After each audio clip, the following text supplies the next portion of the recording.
So, good morning, my cherished student of Christian ethics. This is our last unit we want to treat, and this is about commercialization of religion in Ghana and the love commandment of Jesus Christ. If I want to look at this discourse, it is one of the foundations of my research. Apparently, when you look at Ghana's religious landscape, there are many things going on, particularly pastors or purveyors of the gospel using religion as a base to amass wealth by selling various religious items and services to religious consumers in Ghana's religious landscape. In fact, this is one topical issue that has hit Ghana's religious discussions, and it is of importance that we know about the dynamics in this whole phenomenon. So we want to take a historical narrative on commercialization of religion. Let's move on to our next slide. So our objectives. So by the end of the session, the student should be able to demonstrate knowledge of understanding by orally or in a written form, present a narrative on the history of the practice of commercialization of religion in biblical times, and to mention two reasons why the practice was opposed by Prophet Yahweh.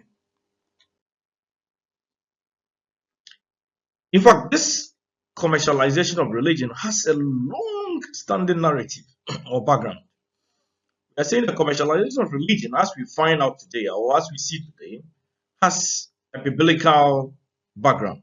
So, commercialization of religion dates back to biblical times. In the Old Testament establishment, for instance, prophets such as Amos, Micah, Ezekiel decried the practice. This is because Amaziah was so much involved in this practice, the sale of doves, the sale of animals, and all of these to temple worshippers with the intention of earning or amassing wealth. This practice was opposed by Amos, Ezekiel, among others, because religious leaders perverted justice through the act of bribery and deceitful business practices, desecrated worship places, oppressed the poor and the vulnerable, and allowed idolatry and violence. Now, in the New Testament dispensation, there was another issue. Jesus Christ, in Matthew chapter 21, verse 12, goes to the temple, sacks people who were trading in the temple, exchanging of Pantheon coins, selling of doves, and all sorts of things. So in the New Testament, Jesus also condemned the practice. He registered his displeasure, especially against those who were vibrantly engaged in money changing and dove selling in the temple. So then he said that this is the house of prayer. This is my father's house, and it should be called a house of prayer. Why would you sell animals and change currencies here? So he turned the tables of those people and he sacked all of them. Now, when you read works by St. Jerome and Thomas Sheck, they have observed that while the church leaders were engaged in the practice, they exchanged the monies at higher rates and duped the poor.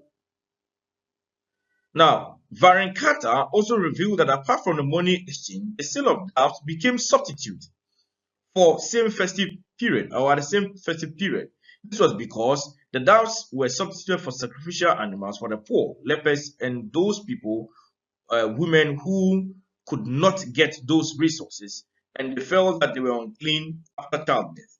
So these temple worshippers and the temple guards were engaged in the commercialization of religious paraphernalia, doves, among others. And the point is that these temple inspectors were so much greedy such that they had to exchange the money at a rate that would allow them to get profit because they felt that there was no way these worshippers could get what they want to satisfy them. So they had to sell those things. And again, they had argued that the doves and the animals, sacrificial animals they brought, were unclean. So they would provide their own animals to be sold. And these animals were sold at higher prices.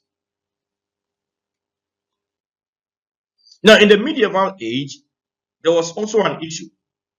The Catholic Church was involved in the practice of the sale of indulgence. No, indulgence is a Roman Catholic term. It talks about forgiveness of one's sins. And this forgiveness of one's sins allows a person to go through eternity after death. So revenues from the sale of indulgence were used to finance the construction of St. Peter's Basilica in Rome. Now, this public selling of indulgence outraged Martin Luther. Martin Luther is not that African nationalist. Martin Luther here is a Catholic priest and sparked the Reformation in 1517. So if you have heard of the Reformation of the Church in 1517, giving birth to the Protestantism. Now, the birth of Pentecostalism, Charismatism, Neo-Prophetism, among others.